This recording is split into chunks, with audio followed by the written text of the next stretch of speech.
고등수학학 개념 강의 3단원 명제단원의 두 번째 내용은 충분조건과 필요조건입니다. 이 단원에서는 조건 두 개를 연결해서 명제를 만들고 집합의 연산을 이용해서 이 명제를 풀어내보는 과정을 해보려고 합니다.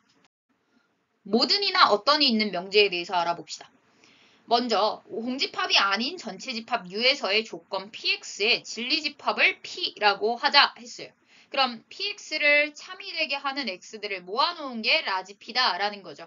근데 이런 상황이 올 수 있습니다. 모든 X에 대해서 조건 PX이다 라고 나왔어요.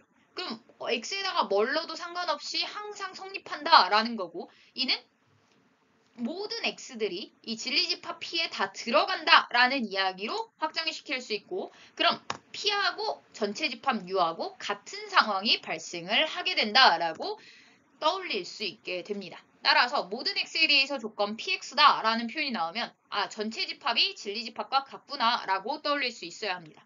그럼 얘가 아니다 라는 표현이 나오게 되면 진리집합 간의 관계를 생각했을 때 P하고 U하고 같지 않다라고 해석할 수 있게 되는 거죠. 그럼 어떤이 들어간 명제도 생각해 봅시다. 어떤 X에 대해서 조건 PX다 라고 나왔어요. 그럼 어떤 X 하나만 존재해도 이건 성립하는 이야기인 거죠. 따라서 이렇게 집합 P가 존재할 때 여기에 하나만이라도 들어가면 되는 상황이 돼요. 즉 P가 공집합이 아니면 되는 거죠. 따라서 어떤 X에 대해서 만약에 조건 PX가 아니다가 나왔어요. 그러면 P라는 진리집합은 공집합이다 라는 것을 생각해낼 수 있게 됩니다. 그럼 얘네도 부정을 취할 수 있어야겠죠. 부정을 취해보면요. 모든 X에 대해서 조건 PX다의 부정의 경우에는 모든 아이들에 대해서 다 P를 만족해야 되는데 얘를 부정시킨다는 건 어떤 하나가 존재해서 걔가 만족하지 않아 라고 하면 되는 거죠. 따라서 모든에 대한 부정은 어떤으로 변함을 알 수 있습니다. 그 다음 어떤 X에 대해서 조건 PX이다의 부정을 시키게 되면 하나도 성립하지 않는다는 거죠. 따라서 모든 X에 대해서 not P다 라고 해석할 수 있게 됩니다. 즉 어떤에 대한 부정은 이 조건이 부정이 취해지면서 모든으로 바뀐다 라고 보시면 됩니다. 따라서 모든과 어떤이 왔다 갔다 함을 잘 기억하고 있어야 합니다. 이번에는 두 조건을 연결해서 하나의 명제를 만들어 보려고 합니다. 이렇게 만들 건데요. P 화살표 Q 이렇게 되어 있으면 얘는 P이면 Q이다 라고 읽어줄 겁니다. 따라서 두 조건을 연결해서 하나의 명제를 만들었다 라고 볼 수 있고, 뭐뭐이면 뭐뭐이다는 가정문이죠. 따라서 요 뭐뭐이면에 해당하는 부분을 우리는 가정이라고 부르고, 여기 부분 뭐뭐이다에 해당하는 부분을 결론이라고 불러줄 겁니다. 따라서 두 조건으로 이루어진 명제를 만들어 봤다면 얘는 아직 연결만 시켰기 때문에 아직 참인지 거짓인지는 판단이 안 선 상황이에요. 따라서 참일 수도 있고 거짓일 수도 있는 거죠. 그것을 나타내기 위한 기호를 만들어 보겠습니다. P면 Q이다가 참이다 라고 계속 한글로 쓰기가 귀찮으니까 차라리 화살표에다가 두 줄 화살표를 그음으로써 참이다 라는 표현까지 내포시켜 버린 겁니다. 따라서 이제부터는 이 화살표를 쓸 때도 두 줄 화살표를 쓰는 경우에는 굉장히 주의를 해줘야 합니다. 예이면 예인 게 참이어야만 두 줄 화살표를 쓸 수 있는 거니까요. 그럼 P면 Q이다가 거짓일 수도 있는 거죠. 그럼 거짓인 상황의 경우에는 참이 아니니까 여기 참이 아니다 표현으로 바꿔줄 수 있게 됩니다. 그럼 여기서 봤을 때 두 조건이 연결이 되어 있긴 한데 가정의 역할을 하고 결론의 역할을 하니까 P면 Q이다랑 Q면 P이다랑은 전혀 다른 이야기가 됩니다. 즉 P면 Q가 참이라고 해서 Q면 P가 참인가는 알 수 없다는 거죠. 근데 만약에 둘 다 참이라면 어떻게 기호로 나타내는 게 좋을까라는 생각을 하게 됩니다. 따라서 P면 Q도 참이고 Q면 P도 참이다 라고 해보죠. 그러면 얘가 P면 Q다 이렇게 두 줄 화살표로 그릴 수 있고 Q면 P다 이렇게 두 줄 화살표를 그릴 수 있는 거죠.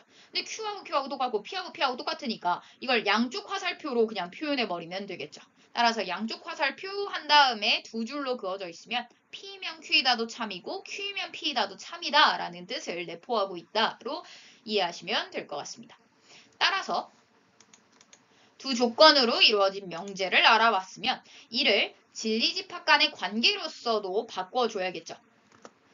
두 조건 PQ의 진리집합을 각각 라지 P, 라지 Q라고 한다면요. 이 진리집합이라는 건 조건을 만족시키는 X들을 다 모아놓은 거죠. 근데 P면 Q다라는 건 P를 만족하면 Q를 만족한다라고 생각할 수 있는 거죠.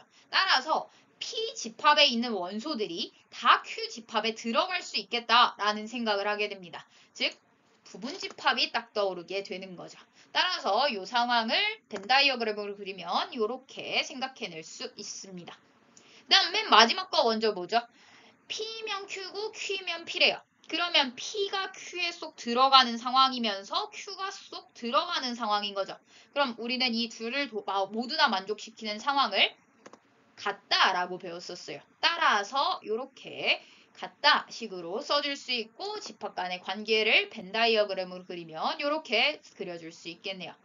거짓인 경우에는 참인 경우를 반대로 하면 되겠죠. 즉 부분집합이 아니다 라고 생각할 수 있어요. 근데 이 부분집합이 아닌 경우에 대해서는 벤 다이어그램으로 그릴 때 굉장히 주의를 해줘야 합니다. 왜냐하면 매우 많은 종류가 존재하기 때문이죠. 이렇게 조금만 겹칠 수도 있는 거고요. 그 다음에 반대로 들어갈 수도 있는 거예요. 이 부분에 대해서 해당하지 않으니까 부분집합이 아니다 라고 볼 수도 있는 거죠. 또는 아예 안 겹칠 수도 있습니다. 따라서 이 세 가지 모두 다 고려를 해서 집합 상황을 떠올려야 된다라는 걸 체크해 주셔야 합니다. 그럼 이제 참이 됐으니 조건의 이름을 다시 한번 붙여주려고 합니다. P면 Q이다가 참인 요 상황을 만족한다면 이 P는 Q이기 위한 충분 조건이라고 불러줄 거고요. Q는 P이기 위한 필요 조건이라고 불러줄 겁니다. 그러면 양쪽 다 만족하면 어떻게 부를 것이냐 했을 때 충분 조건이면서 필요 조건인 거죠. 따라서 필요 충분 조건이다 라고 말해줍니다. 따라서 필요 충분 조건을 제대로 외우고요. 이 화살표를 맞는 애냐 안 맞는 애냐를 기준으로 생각하시면 돼요. 하나는 충분 조건이고 하나는 필요 조건일 건데 지금 화살표를 맞는 애가 필요 조건이죠. 따라서 화살 맞아서 P가 낮다 해서 필요 조건이다 라고 생각해 주시면 필요 충분 조건에 대해서 좀 헷갈리지 않을 수 있을 것으로 보입니다.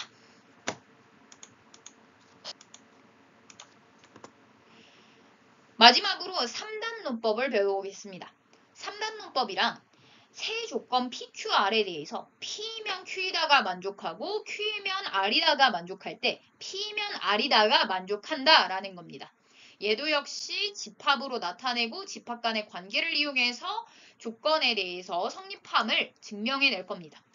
즉 P면 Q이고 Q면 R이라고 나왔어요. 그럼 집합 사이의 관계로 나타내면 라지 P는 라지 Q에 속하고 라지 Q는 라지 R에 속하는 상황이죠. 따라서 벤 다이어그램으로 떠올려 봤을 때 이렇게 P, Q, R 순서로 안으로 속하는 느낌이 들고요.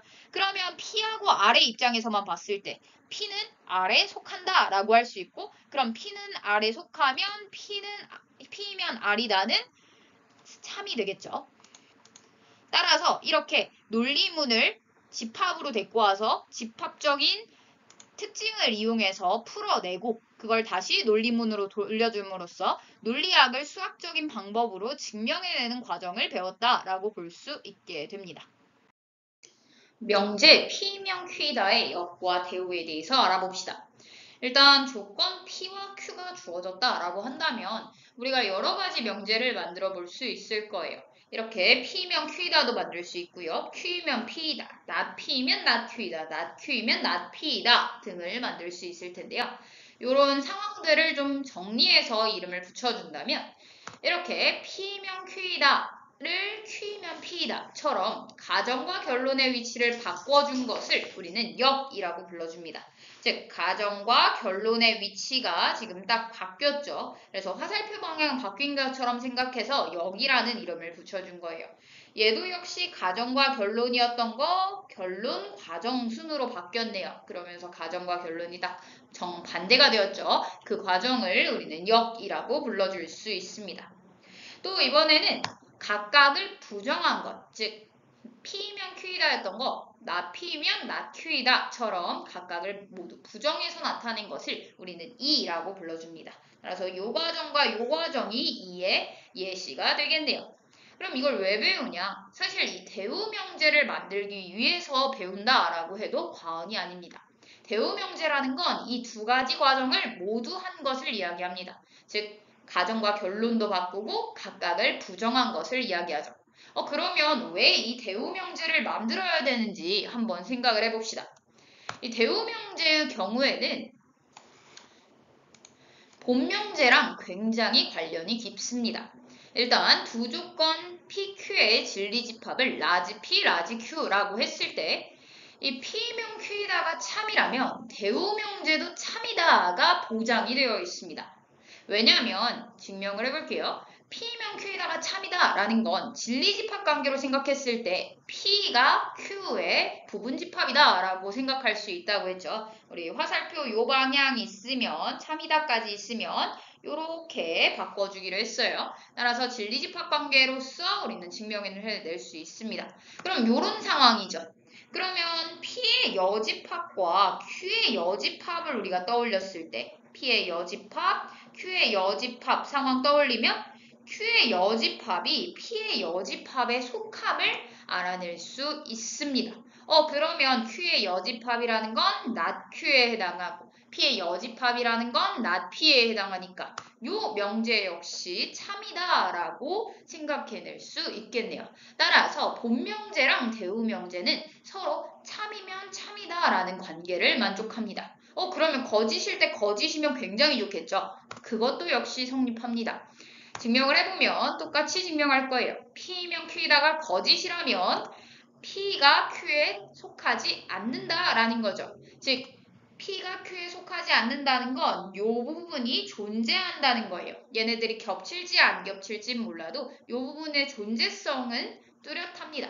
그러면 Q의 여집합과 P의 여집합을 생각했을 때 이 상황에서 P의 여집합은 이 부분을 얘기하겠죠. 그 다음에 Q의 여집합은 이 부분을 얘기할 거예요. 그러면 서로 속하는 관계냐라고 물어봤을 때 속하는 관계는 아닌 거죠. 왜냐하면 속하지 않는 부분인 이 부분이 무조건 존재해야 돼가 가정이 되어 있기 때문이죠. 따라서 얘는 속하지 않는다라고 할 수 있고 그렇다면 not P면 not Q이다가 거짓인 게 보장이 되겠네요. 그래서 명제와 대우명제는 서로 참거짓을 동일하게 가져간다라는 특징을 갖고 있습니다.